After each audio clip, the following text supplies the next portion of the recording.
Ito po ay Chinese food. So, ang ingredients po nito ay pork ribs. Tapos, dried mushroom. Pinalambot ko po muna yung mushroom.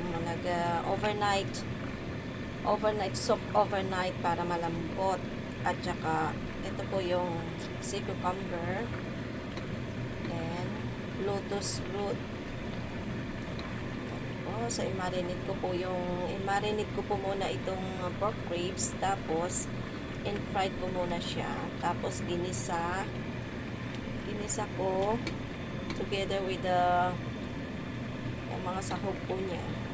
Tapos, ayan, ginamit ko po ng pressure cooker para madaling maluto. Pero, in-last ko itong sea cucumber kasi madali lang po ito. At saka, pag malambot na malambot, matutunaw po siya. Kaya kailangan ko is the last minute.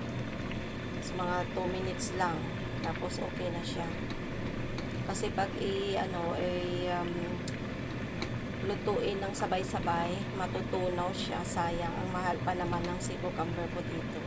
Ayan, marami pong salamat. Ito po ang niluluto ko once a week para po sa kanila dahil ito po yung request nila. At saka sa Chinese, ito po daw ay pampahaba ng buhay para po sa kanila. Ayan, may oyster sauce po siya.